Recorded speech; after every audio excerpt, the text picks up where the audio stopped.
नमस्ते दोस्तों, treasure channel में आपका स्वागत है। इस वीडियो में हम बात करने वाले हैं ज़ायडस वेलनेस कंपनी के बारे में। मैं बेसिकली 3 चीज़ों के बारे में बात करता हूँ, about the company, about the management और लास्टली हम कुछ फाइनेंशियल्स को डिस्कस करते हैं। अगर कंपनी के बारे में बात करें तो मैं बेसिकली कंपनी में 2 चीज़ों के बारे में बात करता हूँ। सबसे पहला हिस्ट्री और दूसरा बिजनेस मॉडल। अगर कंपनी का हिस्ट्री का बात करें तो ये कैडिला ग्रुप का कंपनी है और कैडिला 1988 में सबसे पहले एक प्रोडक्ट बनाया था शुगर फ्री, जो कि आर्टिफिशियल स्वीटनर था, एस्पर्टेम से बनाया गया था। प्रोडक्ट के बारे में मैं बाद में बात करूंगा, अभी बस समझते हैं उसके हिस्ट्री को। 1988 में सबसे पहले कैडिला ग्रुप एक प्रोडक्ट बनाया शुगर फ्री। 1991 में कैडिला ग्रुप दूसरा प्रोडक्ट बनाया अपने ही कंपनी में, जो दूसरा प्रोडक्ट ज़ायडस वेलनेस का है उसे बनाया, जो था कि एवर यूथ। फिर आ जाता है साल 1994। 1994 में एक कंपनी फॉर्म होता है, carnation health food private limited. ये कंपनी आने के जस्ट 1 साल में ही पब्लिक हो जाता है, मतलब मार्केट से पैसा उठा लेता है। ये कंपनी मोस्टली अल्टरनेटिव वो बटर बनाता था, या मार्गरीन बोलते हैं जिसको। ये कंपनी स्टार्ट हुआ था कैडिला ग्रुप के प्रमोटर के बाहर का कोई कंपनी था, कोई आदमी था जो इसको स्टार्ट किया था। अब मैं इसीलिए आपको इसे बता रहा हूँ क्योंकि बाद में इसे कैडिला ग्रुप ने एक्वायर कर लिया था। खैर, 1994 में ये कंपनी बन गया और 1995 में पब्लिक हो गया। ये कंपनी मोस्टली बनाता था अल्टरनेट ऑफ बटर, जिसे हम न्यूट्रलाइट के नाम से जानते हैं। अब साल दर साल बीतता जाता है और कंपनी कंटिन्यूस कुछ इनोवेशन करता जाता है, चाहे वो शुगर फ्री में हो चाहे एवर यूथ में हो। और हम पहुंच जाते हैं 2005 में। 2005 में शुगर फ्री का सुक्रोलोज से बनाया जाता है आर्टिफिशियल स्वीटनर, जो कि 0 कैलोरी का होता है। फिर हम पहुंचते हैं 2006 में, जब कैडिला ग्रुप एक्वायर करना शुरू किया carnation health food private limited को फ्रॉम द ओपन मार्केट। जैसा कि मैंने बताया कि ये 1995 से पब्लिक हो चुका था, तो 2006 से जो कैडिला ग्रुप था इसको कंटिन्यूस एक्वायर करना शुरू किया और 2008 तक वो इसका majority of the share hold करता था। 2009 में कंपनी को पूरा टेक ओवर कर लिया कैडिला ग्रुप और उसका नाम चेंज करके रख दिया ज़ायडस वेलनेस। अब कैडिला ग्रुप के पास आ गया था कार्नेशन हेल्थ फूड लिमिटेड, जिसे कि उसने नाम चेंज करके रख दिया था ज़ायडस वेलनेस। और इस ज़ायडस वेलनेस ने बस एक ही प्रोडक्ट था इसके पास, न्यूट्रलाइट। कैडिला ने क्या किया कि 2 प्रोडक्ट था, शुगर फ्री और एवर यूथ, दोनों को इसने मर्ज कर दिया। अब 2009 में इसके पास 3 प्रोडक्ट था, शुगर फ्री, एवर यूथ और न्यूट्रलाइट, जो इसका मेन प्रोडक्ट था। अब आते हैं हम 2011 में। 2011 में कंपनी एक प्लांट सेटअप करता है सिक्किम में। अब वो सिक्किम में इसीलिए करता है क्योंकि हम सब जानते हैं जो हिली रीजन है, चाहे वो अरुणाचल हो, चाहे वो उत्तराखंड हो, हिमाचल हो या सिक्किम हो, ये हिली रीजन है और यहाँ पे बहुत ज़्यादा दिक्कत है इंफ्रास्ट्रक्चर का, रोड का। तो गवर्नमेंट क्या करता है, जो कंपनी उस जगह पे अपना प्लांट या सेटअप, अपना मैन्युफैक्चरिंग यूनिट सेटअप करता है या कंपनी स्टार्ट करता है, उसको थोड़ा सा कॉन्सेशन देता है टैक्स में। तो आप इसके एनुअल रिपोर्ट में देख सकते हैं कि कैसे कंपनी साल दर साल कंटिन्यूस कम टैक्स देता आया 2011 के बाद से। 2011 में ही ये अपना चौथा प्रोडक्ट लॉन्च करता है, एक्टिव लाइफ। हम सब इस प्रोडक्ट के बारे में ज़्यादातर नहीं जानते हैं। मैंने इस प्रोडक्ट को कभी यूज भी नहीं किया है। अगर आपके अगल बगल ये प्रोडक्ट बिकता है तो मैं चाहूँगा कि आप कमेंट करके बताएं कि आपने ये प्रोडक्ट कहाँ देखा है। फिर साल दर साल बीतता जाता है और कंपनी कंटिन्यूस कुछ ना कुछ इनोवेशन करता ही जाता है और नया नया प्रोडक्ट लाता जाता है। और हम पहुँचते हैं 2017 में। 2017 में कंपनी को एक बार लत लग गया था टैक्स कम देने का, इसीलिए वो फिर से अपना जो सेकंड यूनिट खोलता है वो सिक्किम में खोलता है, जिससे वो टैक्स बचा सके। अब टैक्स का क्या नॉर्म्स है आप अलग से जाकर देख लीजिएगा कहीं कोई गवर्नमेंट साइट में। बस मैं आपको बता दे रहा हूँ कि हिली रीजन में रहने से उसको टैक्स बेनिफिट होता था, तो आपको देख के लगेगा कि कंपनी टैक्स नहीं दे रहा है, लेकिन एक्चुअली में उसको गवर्नमेंट की तरफ से कॉन्सेशन मिल रहा था। 2017 में जब वो सिक्किम में दूसरा प्लांट सेटअप किया तो रिसर्च एंड डेवलपमेंट में शुगर फ्री को, वो स्टेविया एक प्लांट होता है जो कि मोस्टली साउथ अमेरिका में पाया जाता है, उसको शुगर फ्री के साथ मैच किया, मिक्स किया थ्रू सम रिसर्च। जिससे हुआ ये कि जो उसका शुगर का गोली था वो गोली उतना ही बड़ा रहा, लेकिन उसका जो मिठास था वो डबल हो गया और ये एक थोड़ा सा और मॉडिफाई कर पाया अपने प्रोडक्ट को। ठीक 1 साल बाद 2018 में अपना 5वां प्रोडक्ट लॉन्च किया शुगर लाइट के नाम से। शुगर लाइट बेसिकली जो मेजर शुगर है हम लोग जो नॉर्मल यूज करते हैं उसे स्टेविया के साथ मिक्स किया। शुगर फ्री जो मैंने पहले बात किया वो मोस्टली यूज करते हैं या तो हेल्थ कॉन्शियस पीपल या फिर डायबिटिक पीपल, और जो नॉर्मल शुगर होता है वो हर कोई यूज करता है। तो कंपनी एक नया प्रोडक्ट लॉन्च किया शुगर लाइट, जिसे वो नॉर्मल शुगर को स्टेविया के साथ मिक्स करेगा ताकि जो शुगर का कंजम्पशन है वो आधा कर सके। कहने का मतलब कि अगर हम नॉर्मल शुगर 1 किलो खरीदते हैं और शुगर लाइट जो शुगर प्लस स्टेविया के साथ मिक्स है उसे हम आधा किलो खरीदते हैं, तो लगभग दोनों का मिठास बराबर ही होगा। पहले हम 1 चम्मच चीनी देते थे, अब उसके बदले हम जो शुगर लाइट है उसे आधा चम्मच भी देंगे तो चल जाएगा। फ़ायदा इससे ये होगा कि कैलोरी हम कम यूज करेंगे अपने बॉडी में शुगर का, जो हमारे शरीर में नेगेटिवली इम्पैक्ट कम करेगा। फिर एक साल बाद कंपनी क्या करता है, 2018-19 में एक नया कंपनी को एक्वायर करता है, हेंज इंडिया। अगर हेंज इंडिया का बात करें तो यह बहुत बड़ा कंपनी है, ओवरऑल वर्ल्ड का देखा जाए तो इसका बहुत सारा प्रोडक्ट है। लेकिन जो इंडियन डिवीजन था उसमें से जो मेजर प्रोडक्ट था, 5-6 प्रोडक्ट था हेंज इंडिया का, उसमें से ये मेजरली 4 प्रोडक्ट को बेच दिया। ये जायडस वेलनेस से लगभग दोगुना साइज का कंपनी था, जो अब आ गया है जायडस वेलनेस में। और हेंज इंडिया से जायडस वेलनेस को 4 प्रोडक्ट मिल रहा है, कॉम्प्लान, ग्लूकॉन-डी, नाइसिल और संप्रीति घी। मोस्टली हम लोग 3 प्रोडक्ट को तो जानते ही है, भले संप्रीति घी को जाने या ना जाने। तो ये था ओवरऑल हिस्ट्री की कैसे कंपनी एस्पर्टेम से स्टार्ट किया 1958 में एक प्रोडक्ट से, जो 2009 आते आते कन्वर्ट हुआ एक कंपनी में जायडस वेलनेस, और वो कंटिन्यूस रिसर्च एंड डेवलपमेंट करते करते कंपनी को एक्वायर किया 2018-19 में। यही है ओवरऑल हिस्ट्री अगर कॉमन शब्दों में समझे तो।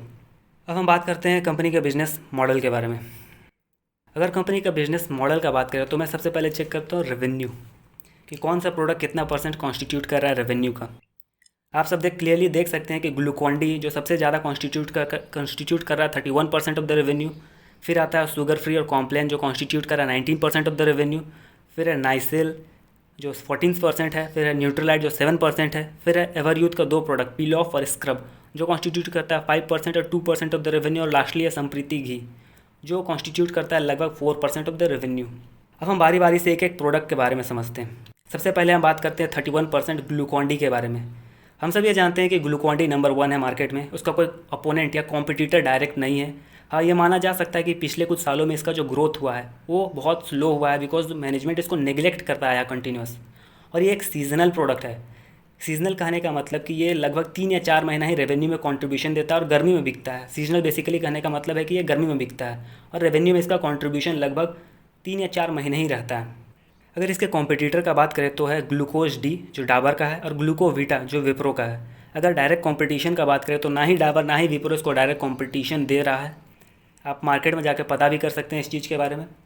अब because of the seasonal nature management क्या कर रहा है, इसको थोड़ा नॉन सीजनल बनाने के लिए कुछ रेडी टू ड्रिंक नया प्रोडक्ट ला रहा है अंडर ग्लूकॉन-डी, और कुछ स्पोर्ट्स ड्रिंक भी ला रहा है, ताकि जो रेवेन्यू में कंट्रीब्यूशन इसका 3 से 4 महीने बस रहता था वो आगे जाके सालों भर तक रह सकता है। तो मैनेजमेंट का ये एक अच्छा स्टेप हो सकता है। और हम जानते हैं कि एफएमसीजी सेक्टर में अगर इनोवेशन नहीं होगा तो कंपनी का जो प्रोडक्ट है वो स्टेगनेट कर जाता है। तो आप एफएमसीजी प्रोडक्ट में हमेशा देखिएगा कि कुछ ना कुछ इनोवेशन होता रहता है, सिवाय कुछ प्रोडक्ट स्पेसिफिक प्रोडक्ट को छोड़ दिया जाए तो।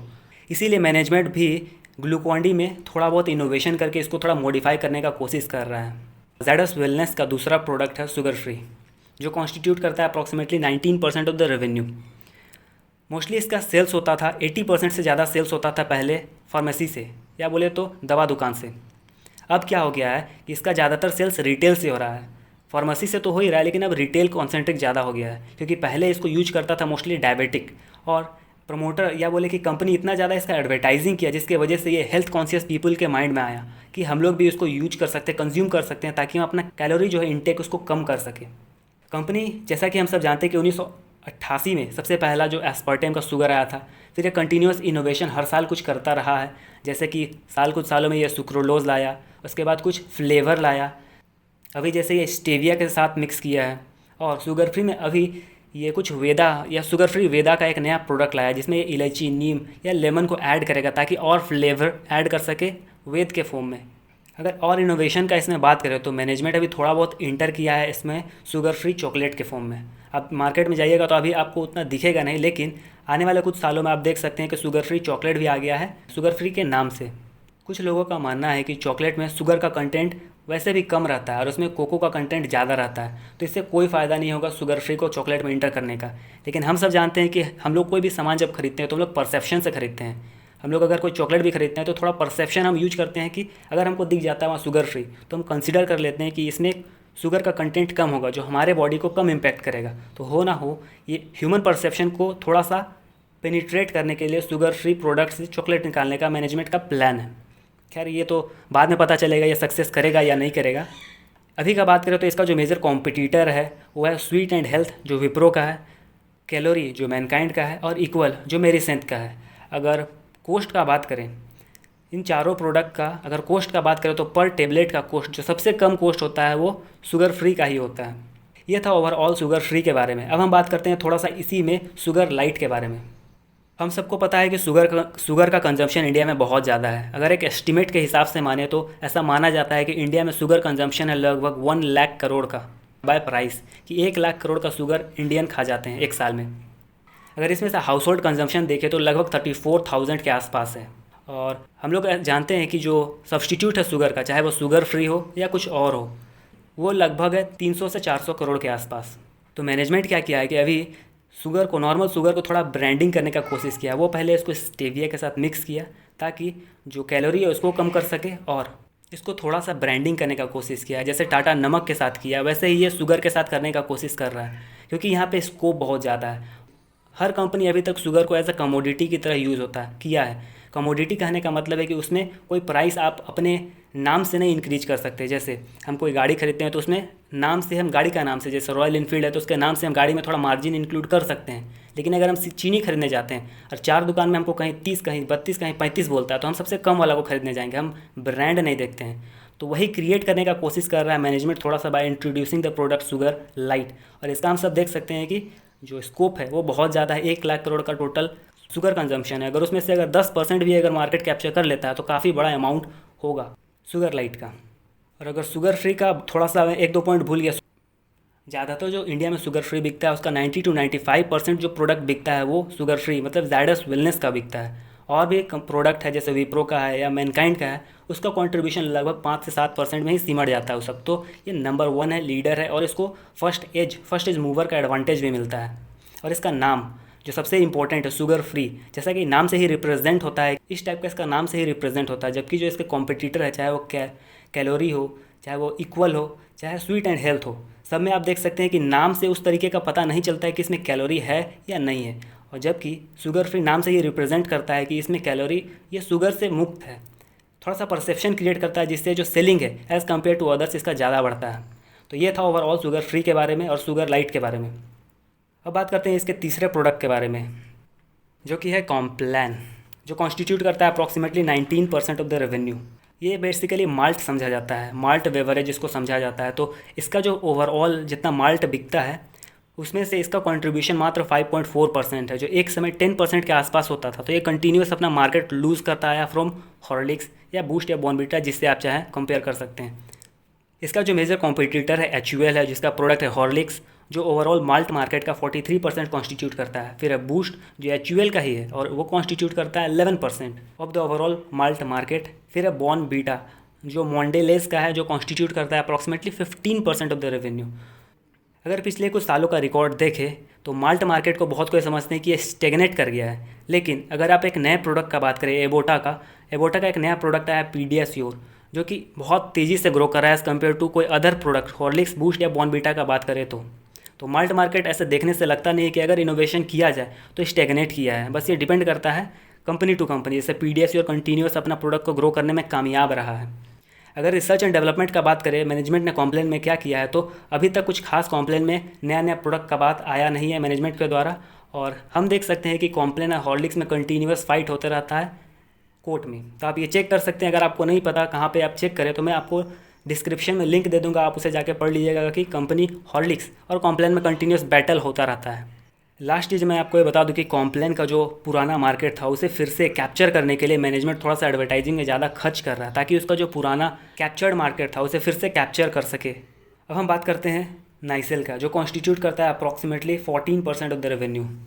अगर नाइसिल का बात करें तो ये भी एक सीजनल प्रोडक्ट है और ये मोस्टली गर्मी के मौसम में ही चलता है और अदर मंथ में ये साइलेंट रहता है। तो मैनेजमेंट इसको थोड़ा सा नॉन सीजनल बनाने के लिए इसका एक नया प्रोडक्ट लाया है, सैनिटाइज़र, जो कि मैनेजमेंट का कहना है कि ये सालों भर बिकने वाला है। ऐसा नहीं है कि कोरोना वायरस खत्म होने के बाद वो इसको ऑब्सोलीट कर देंगे, मार्केट से हटा देंगे। वो कंटिन्यूस इसको बेचने वाले हैं। और मैनेजमेंट इसको नॉन सीजनल बनाने के लिए इसका नया वेरिएंट लाया है, जैसे something cool aloe vera, cool lime, ऐसे करके नया प्रोडक्ट ला रहा है। तो ये कॉम्पीट करना चाह रहा है या उस तरीके का बनना चाह रहा है अपने कॉम्पिटिटर का, क्योंकि इनका जो कॉम्पिटिटर्स है वो सब ये अपना प्रोडक्ट को थोड़ा कूल दिखाता है, ताकि जो उनका सेल्स है वो सालों भर रहता है एज़ कम्पेयर टू नाइसिल का, जिसका कि सेल्स मात्र 3 या 4 महीने रहता है। अगर मार्केट शेयर का बात करें तो एक समय ये कॉन्स्टिट्यूट करता था 40% ऑफ द मार्केट 2000 के आसपास। लेकिन 2019 आते आते ये अपना मार्केट शेयर कंटिन्यूस लूज़ करता गया और अभी मात्र कॉन्स्टिट्यूट करता 32% of the overall powder market. लेकिन फिर भी हम देख सकते हैं कि अभी भी मार्केट लीडर ही है।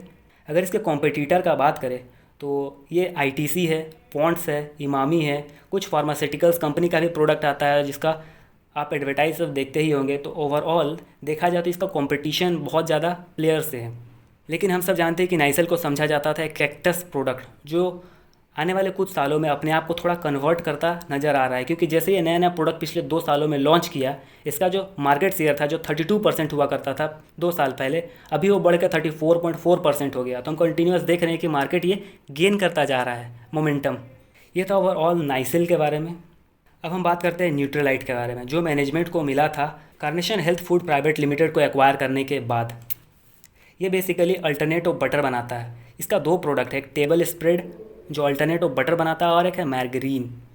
जो अल्टरनेट ऑफ बटर है उसमें कोलेस्ट्रॉल को कम रखा गया है। इसमें भी 2 प्रोडक्ट है, PUFA and MUFA, poly unsaturated fatty acid और मोनो अनसेचुरेटेड फैटी एसिड।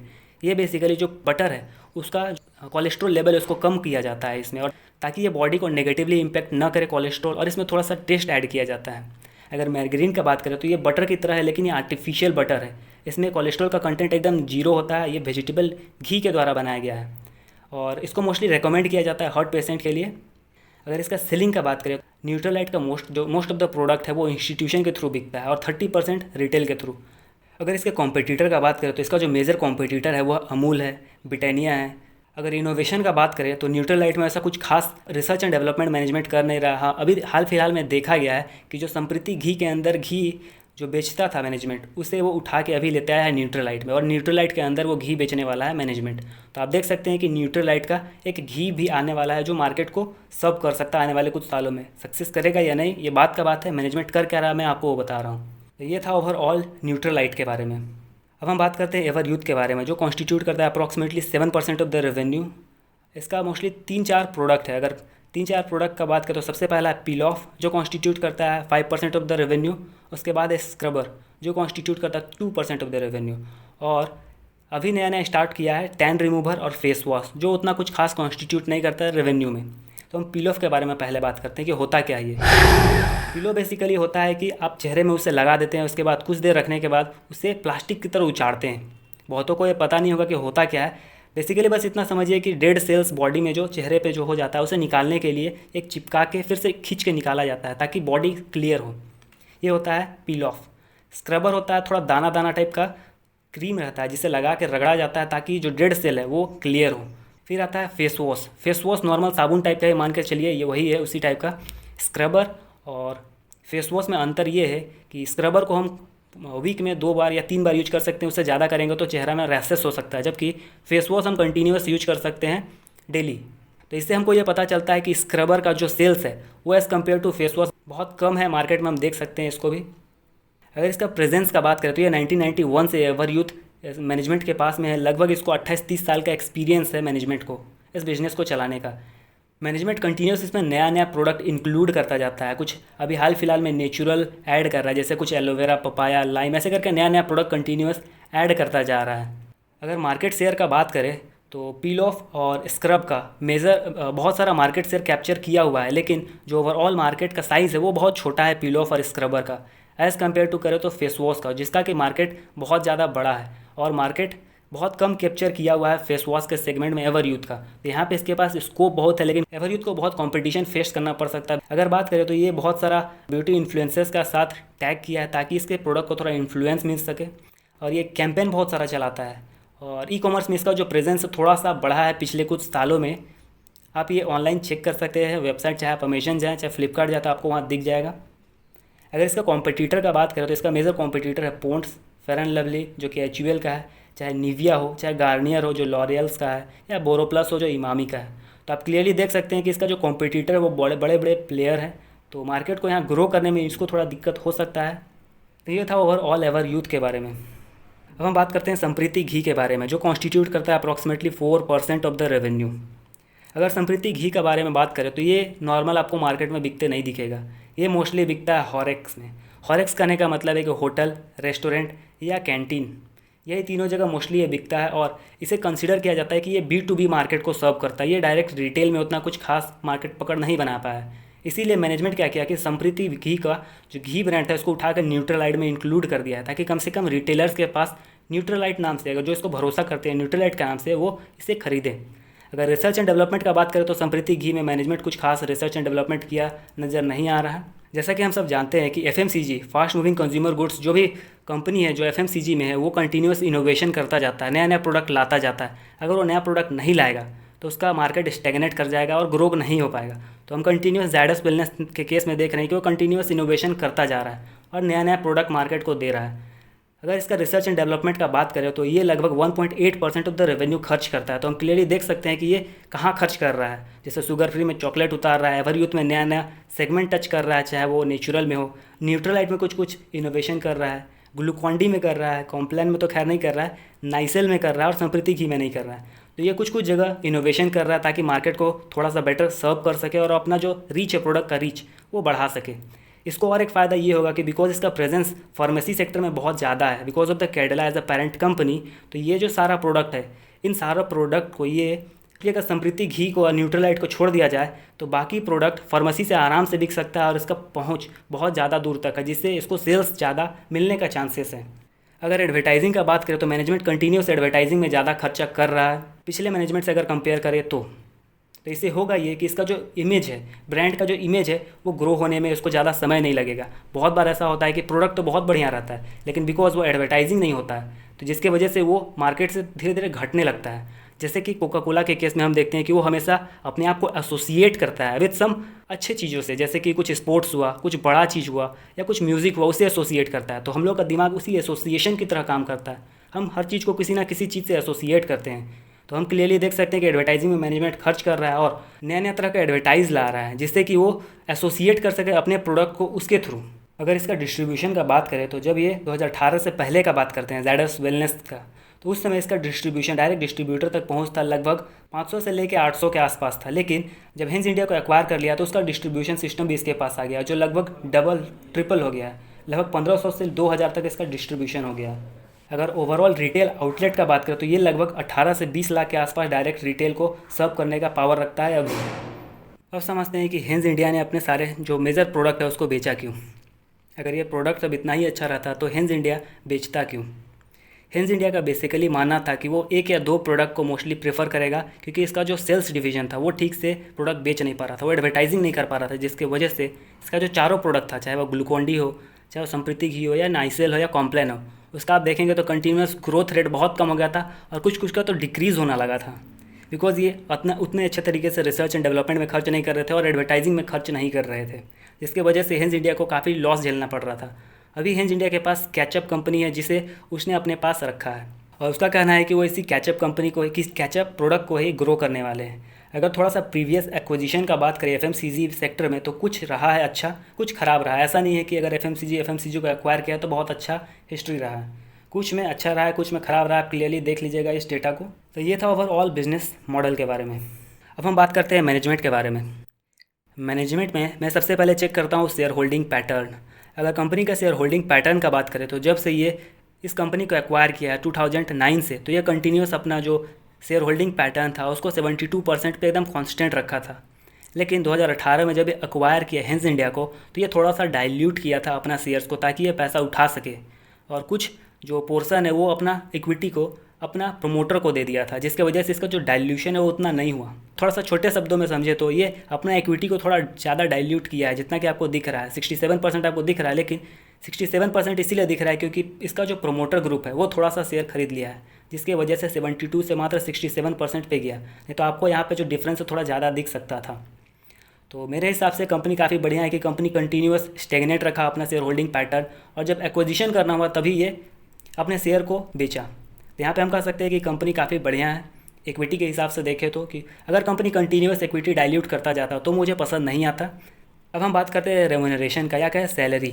अगर सैलरी का बात करें, मैनेजमेंट एक डिसेंट अमाउंट का सैलरी खुद को देता है जो ओवरऑल प्रॉफिट का लगभग 5% से बहुत कम है। तो जो मुझे बहुत ज़्यादा बढ़िया लगता है ज़ायडस वेलनेस के केस में, किसको कितना सैलरी मिलता है और वो रेवेन्यू का या प्रॉफिट का कितना परसेंटेज, वो आप चेक कर लीजिएगा। मैं ये लिस्ट दे रहा हूँ, आप पढ़ सकते हैं आप खुद से। अब बात करते हैं केसेस या स्कैम का, जो कि कंपनी या प्रमोटर का में है या नहीं है। अगर केसेस का बात करें तो कंपनी का में कोई केसेस नहीं है, लेकिन अगर प्रमोटर का बात करें तो कुछ केसेस प्रोमोटर के में है, जैसे कि वो एक फार्मास्यूटिकल कंपनी है, तो फार्मास्यूटिकल कंपनी में बहुत बार पेटेंट को लेके या बहुत सारा अदर चीज़ों के वजह से केसेस होता रहता है। तो आप गूगल कीजिएगा तो आपको दिख जाएगा कि कंपनी का में बहुत ज़्यादा बार केसेस किया हुआ है यूएस में। अगर आपको ये सब नहीं मिलता है तो मैं लिंक डाल दूंगा, आप उसे जाके मेरे डिस्क्रिप्शन में जाके पढ़ सकते हैं। तो ऐसा कोई खास केस नहीं है, फार्मास्यूटिकल्स कंपनी का ऐसा केसेस हमेशा चलता ही रहता है। ये कोई फार्मास्यूटिकल्स कंपनी नहीं है, ये वैसा प्रोडक्ट बनाता है जो इंसान को ज़रूरी है। इसका जो प्रमोटर कंपनी कैडेला, उसके फार्मेसी सेगमेंट पे थोड़ा सा केस है, बिकॉज फार्मेसी सेगमेंट होता ही ऐसा है। तो आप क्लियरली देख सकते हैं कि उतना कुछ खास केस है नहीं। अगर लाइफ स्टाइल का बात करें तो मैनेजमेंट का लाइफ स्टाइल के बारे में कुछ खास पता नहीं चला, क्योंकि ये अपना कोई पिक्चर या कोई चीज़ अपलोड नहीं किए हुए हैं सोशल मीडिया में, और ये बहुत कम रहते हैं सोशल मीडिया में, जो मुझे काफ़ी अच्छा लगता है। ये तो ओवरऑल मैनेजमेंट के बारे में। अब हम बात करते हैं फाइनेंशियल स्टेटमेंट। फाइनेंशियल स्टेटमेंट में मैं सबसे पहले चेक करता हूँ कि क्या कंपनी आने वाले 5 से 6 सालों में बैंकरप्ट हो जाएगा या नहीं। अगर डेट के कंसेप्ट में ले तो कंपनी का डेट मानते हैं काफ़ी हाई है, लेकिन इसका जो पेरेंट कंपनी है वो कैडेला ग्रुप, जिसके पास इतना पैसा है कि वो आराम से जो इसका डेट है उसको क्लियर कर सकता है, और कंपनी का प्रोडक्ट बिक ही रहा है। तो हम आने वाले 4 से 5 सालों में देखेंगे कि ये डेट फ्री हो जाएगा। कंपनी ने फंड रेज किया है पिछले साल, या कहे तो 2020 के आखिर में। कंपनी क्या किया है कि 1100 करोड़ का फंड रेज किया, जिसमें 350 करोड़ वो ले रहा है प्रमोटर से, ज़ायडस फैमिली ट्रस्ट से, और 750 करोड़ का वो QIP रिलीज़ कर रहा है। मतलब वो अपना शेयर को बेच के फिर से पैसा उठा रहा है। वो बेसिकली इसीलिए कर रहा है कि वो सोचा था कि वो 22, 23 और 24 में 500 करोड़ रुपए दे के अपना जो डेट है उसको क्लियर कर लेगा। कोरोना वायरस की वजह से जो सडन चेंज हुआ, जिसकी वजह से इसका जो प्लान था वो कहीं ना कहीं एबरप्ट हो गया इस वायरस की वजह से, जिससे इसको सेल्स उतना तो हो नहीं रहा है, तो पैसा तो कहीं ना कहीं से लाना पड़ेगा। तो इसके पास एक ही ऑप्शन बचता है कि आप प्रमोटर से ले या QIP लाए। तो मैनेजमेंट ने यहाँ अपने डेट को कम करने के लिए अच्छा हुआ कि QIP लेते आया है और थोड़ा सा प्रमोटर से भी पैसा ले लिया है। तो हम क्लियरली देख सकते हैं कि डेट की वजह से कंपनी बैंकरप्ट नहीं होने वाला। और अगर बात करते हैं कंपटीशन की वजह से क्या ये बैंकरप्ट हो जाएगा, तो कंपटीशन की वजह से तो हो नहीं सकता, बिकॉज कुछ प्रोडक्ट इसका है जो नंबर 1 पे है, और वो नंबर 1 से इन नियर फ्यूचर 10-15 साल तक तो हट ही नहीं सकता। हम मान सकते हैं कि कुछ प्रोडक्ट है जो मार्केट में उतना कुछ खास चला नहीं, जैसे कि एक्टिलाइट हो, संप्रीति घी हो, या न्यूट्रलाइट के कुछ प्रोडक्ट हो। अगर इन तीनों प्रोडक्ट को छोड़ दिया जाए तो बाकी प्रोडक्ट मार्केट में अच्छे मार्केट शेयर कैप्चर किए हुए हैं। अब जो इनका प्रोडक्ट है क्या है, आने वाले कुछ सालों में ऑब्सलीट हो जाएगा या ख़त्म हो जाएगा, ऐसा कुछ प्रोबेबिलिटी दिखता नहीं है मुझे, क्योंकि इंसान हेल्थ कॉन्शियस होता जाएगा और वो शुगर फ्री का परचेज कंटिन्यूस बढ़ाता जाएगा। और अगर हेल्थ कॉन्शियस होगा तो वो शुगर लाइट का भी यूज करना शुरू करेगा। और जिसका फेस वॉश का सेगमेंट है, पील ऑफ का है या स्क्रबर का है, वो तो कंटिन्यूस ग्रो करता जाएगा, बिकॉज हम लोग हेल्थ कॉन्शियस होंगे तो हम लोग अपने चेहरे का भी देखभाल करेंगे। फिर सेम चीज़ न्यूट्रलाइट में भी लागू होता है। अगर हम लोग हेल्थ कॉन्शियस होंगे तो कोलेस्ट्रॉल लेवल अपना घटाने के लिए हम लोग न्यूट्रलाइट का प्रोडक्ट यूज करेंगे। तो ये सब प्रोडक्ट है, तो ये तो ऑब्सलीट होने नहीं वाला। अब जहाँ तक बात है कॉम्प्लान का, तो कॉम्प्लान हो सकता है कि थोड़ा मार्केट डिक्रीज़ कर ले, क्योंकि वो उतना कुछ खास हेल्थ रिलेटेड नहीं है। और अगर ग्लूकॉन-डी का बात करें तो वो तो मार्केट में लीडर है, उसका कोई कॉम्पिटिटर नहीं है, तो हो नहीं सकता वो कभी पीछे। और नाइसिल और संप्रीति की घी का बात करें तो वो सब में उतना कुछ खास इम्पैक्ट नहीं होने वाला, वो नॉर्मल धीरे धीरे बढ़ता रहेगा। बेसिकली कहने का मतलब है कि इसका जो प्रोडक्ट है मोस्टली ऑब्सलीट नहीं हो सकता मार्केट में नियर टर्म, इसका प्रोडक्ट बिकेगा। और जब प्रोडक्ट बिकेगा तो मैनेजमेंट इतना एफिशिएंट है कि उसको प्रॉफिट में कन्वर्ट कर सकता है। अब बात करते हैं कंपनी का रिटर्न ऑन इक्विटी का। तो अगर कंपनी का रिटर्न ऑन इक्विटी का बात करें तो लगातार कंपनी का रिटर्न ऑन इक्विटी 40% से घटते हुए 20% के आसपास आ गया 2018 में। और बिकॉज ऑफ द एक्विजिशन किया, जिसके वजह से इक्विटी भी बहुत सारा रिलीज किया कंपनी, तो वो अभी 4% हो गया रिटर्न ऑन इक्विटी। खैर, हम 2018 के बाद के रिटर्न ऑन इक्विटी को उतना कंसीडर नहीं करेंगे, क्योंकि मैनेजमेंट बहुत बड़ा कंपनी को एक्वायर किया है। तो अगर 2009 से 18 का बीच का बात करें तो मैनेजमेंट का रिटर्न ऑन इक्विटी कंटिन्यूस 40% से डिक्रीज़ करता आया है 20% तक। या दूसरे शब्दों में कहें तो मैनेजमेंट जो पिछला साल के मुकाबले जो नेक्स्ट साल है उसमें अपना जो रिटर्न ऑन इक्विटी है थोड़ा सा ख़राब परफॉर्मेंस करता आया है। अगर इसको थोड़े अच्छे तरीके से पॉइंट से समझे, हम लोग को समझ में आएगा कि कंपनी का जो मार्जिन है वो कंटिन्यूस आपको बढ़ता दिखेगा। 2012 में मार्जिन था 17%, 14 में मार्जिन हो गया 23% और 18 में मार्जिन हो गया 25%। तो हम क्लियरली देख सकते हैं कि इसका मार्जिन बढ़ रहा है। लेकिन इसका जो रिटर्न ऑन एसेट है, जो ये बीच वाला रिप्रेजेंट कर रहा है, तो रिटर्न ऑन एसेट इसका कंटिन्यूस डिक्रीज़ करता जा रहा है। 1.86 एक समय होता था। ओवरऑल एसेट में कितना वो रिटर्न कमा पा रहा है, जो कि धीरे धीरे घटता जा रहा है इसका मैनेजमेंट का। तो यहाँ पे हम क्लियरली देख सकते हैं कि मैनेजमेंट अपना एसेट से उतना अच्छे तरीके से एफिशिएंटली ग्रो नहीं कर पा रहा है। और लास्ट पॉइंट जो है वो रिप्रेजेंट करता है कि आप इक्विटी जो दे रहे हैं, अगर 1 रुपये का इक्विटी दे रहे हैं तो आपको कंपनी का कितना एसेट मिल रहा है, ये अगर बहुत हाई नंबर होगा तो हम कंसीडर करेंगे कि कंपनी का डेट बहुत हाई है। लेकिन हम क्लियरली देख सकते हैं कि कंपनी का 2018 से पहले कोई डेट नहीं था, तो ये 1 के बराबर जितना रहेगा उतना बढ़िया हम कंसीडर करेंगे कि 1 रुपये का इक्विटी के लिए 1 रुपये का एसेट हमको मिल रहा है कंपनी का। तो हम क्लियरली देख सकते हैं कि इसका जो मेजर इंपैक्ट कर रहा है कि अपना जो एसेट है उसको ठीक से यूज़ नहीं कर पा रहा है, बेसिकली यही कहने का मतलब है। तो अगर आप रिटर्न ऑन कैपिटल एम्प्लॉयड देखेंगे तो आपको क्लियरली यही दिखेगा कि कंपनी का जो रिटर्न ऑन कैपिटल एम्प्लॉयड है वो 62% पे एक समय हुआ करता था, जो घटते घटते 24% पे हो गया है। 2018 तक का मैं बात कर रहा हूँ। अगर 19-20 का बात करें तो ये तो घट के 4% या 6% हो गया है, तो हम अभी एक्विजिशन किया है तो उसको कंसीडर नहीं करेंगे। तो आप क्लियरली देख सकते हैं कि कंटिन्यूस डाउन ट्रेंड में है दोनों, रिटर्न ऑन इक्विटी भी, रिटर्न ऑन कैपिटल एम्प्लॉयड भी, बिकॉज मैनेजमेंट जो अपना एसेट है उसको एफिशिएंटली यूज नहीं कर पा रहा है। तो ये अच्छा है, ये ख़राब है, ये कह पाना बहुत मुश्किल है, लेकिन मैनेजमेंट शो किया है कि ये अपना रिटर्न ऑन इक्विटी को कंटिन्यूस 20% से एबव रखने में सक्सेसफुल रहा है। बस यही बोल सकते हैं इसको देख के। अगर मार्जिन का बात करें तो ऑपरेटिंग प्रॉफिट मार्जिन एवरेज है 25 to 30% के बीच में, जो काफ़ी इंप्रेसिव मुझे लगता है। और अगर नेट प्रॉफिट मार्जिन का बात करें तो इसका नेट प्रॉफिट मार्जिन हमेशा 20% से ऊपर ही रहा है, जो एक काफ़ी अच्छा नंबर है। अगर 2020 का बात करें तो इसका जो मार्जिन है, नेट प्रॉफिट मार्जिन घट के 8% हो गया, बिकॉज वो हेंस इंडिया को एक्वायर किया है, जिसका मार्जिन, नेट प्रॉफिट मार्जिन काफ़ी कम है। अगर डेट का बात करें तो कंपनी कंटिन्यूस डेट फ्री था 2018 से पहले तक। 2018 में वो हेंस इंडिया को एक्वायर किया, जिसकी वजह से वो बहुत ज़्यादा डेट ले लिया। खैर, एक्वायर किया तो डेट लेना कोई ख़राब बात नहीं है, और डेट भी इतना हाई नहीं है, 0.46 था जो घटा के 0.44 कर लिया है मैनेजमेंट। और QIP रिलीज़ करने के बाद हम क्लियरली देख सकते हैं कि ये कंटिन्यूस अब धीरे धीरे उसको घटाता जाएगा। अब हम देखते हैं कि क्या मैनेजमेंट जो ऑपरेटिंग करके पैसा निकाल रहा है उसी से अपने इन्वेस्टिंग और फाइनेंसिंग एक्टिविटीज़ पूरा कर रहा है या नहीं। अगर पिछले कुछ सालों का डेटा देखें 2018 से पहले का, तो मैनेजमेंट का ऑपरेटिंग एक्टिविटीज़ से रेवेन्यू आया था 637 करोड़, और इन्वेस्टिंग में वो खर्च किया था लगभग 250 करोड़, और फाइनेंसिंग में खर्च किया था 174 करोड़। तो हम क्लियरली देख सकते हैं कि मैनेजमेंट के हाथ में इतना पैसा आराम से बच रहा है कि वो इन्वेस्टिंग और फाइनेंसिंग की एक्टिविटीज़ कर ले, और 200 करोड़ का उसके पास कैश भी बच रहा है। ये हम 2018 से पहले का बात कर रहे हैं।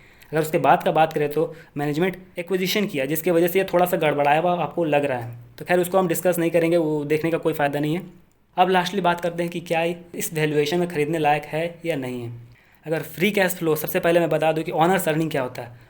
1 साल ऑपरेट करने के बाद जो ऑपरेटिंग एक्टिविटीज़ से पैसा आता है, उसके बाद हम जो कैपेक्स में खर्च करते हैं, कैपेक्स बेसिकली होना चाहिए कि जो मेंटेनेंस कैपेक्स हो, उसमें अगर जो खर्च किया उसको निकाल दीजिए, क्योंकि जो ग्रोथ कैपेक्स में खर्चा वो फ्यूचर में ग्रो करेगा, तो वो हेल्प करेगा कंपनी को। इसीलिए बेसिकली समझे तो ऑपरेटिंग एक्टिविटीज़ से जो पैसा जनरेट हुआ उसमें से कैपेक्स को घटा देना है, जो कैपिटल एक्सपेंडिचर किया, लेकिन ग्रोथ में नहीं, मेंटेनेंस में। बहुत के इसको अलग तरीके से निकालते हैं, आप सबका अपना निकालने का तरीका होता है, लेकिन हम कंसिडर करते हैं कि कैपेक्स में अगर हम ग्रोथ को लेंगे तो वहाँ पे वो ग्रोथ वाला बाद में फ्यूचर में ग्रो करेगा, इसीलिए हम ग्रोथ को नहीं लेते हैं, हम लेते हैं मेंटेनेंस को। तो यहाँ पे हम कंसिडर कर रहे हैं कि कंपनी का नेट कैश फ्लो जो भी जनरेट हुआ था उसमें हम मेंटेनेंस कॉस्ट को निकाल देते हैं। तो मेरा फ्री कैश फ्लो इस साल के हिसाब से आता है 250 करोड़। अगर 250 करोड़ के हिसाब से अगर कंपनी का वैल्यूएशन करे तो लगभग कंपनी खड़ा होता है 6000 करोड़ के आसपास। इसका अगर मार्केट कैप हमको 6000 करोड़ के आसपास मिलता तो हम इसे खरीदना कंसीडर कर सकते थे। ऐसा जरूरी नहीं है कि जितना इसमें दिखा दिया उतना अगर हो जाता तो हम खरीद ही लेते। बस ये देखने का तरीका है कि वैल्यूएशन से कितना ऊपर चल रहा है। अगर पीई के टर्म में ले तो पी के टर्म में अगर इसका वैल्यूएशन पता करने का कोशिश करें तो इसका एवरेज प्रॉफिट अगर पिछले कुछ सालों का देखें तो लगभग है 130 करोड़ के आसपास एवरेज, 5 साल का अगर देखें तो अगर FMCG का जो पी रहता है वो काफ़ी हाई रहता है, 30-35 रहता है। अगर हम 30 कंसिडर करते हैं तो इसका जो प्राइस होगा लगभग 3900 करोड़ के आसपास हो रहा है, और अगर 35 हम कंसिडर करें तो 4500 करोड़ के आसपास, जबकि इसका अभी मार्केट कैप चला गया 12000 करोड़, जो मुझे बहुत ज़्यादा हाई वैल्यूएशन लगता है। और इसका बहुत ऊपर जाने का रीज़न ये भी है कि कैडिला ग्रुप अभी एक वैक्सीन लाया है कोरोना वायरस से लड़ने के लिए, जिसके वजह से जब वो कैडिला ग्रुप बढ़ने लगा, जिसके कारण जो जायडस वेलनेस है वो भी खिंचता हुआ बढ़ते चला आया।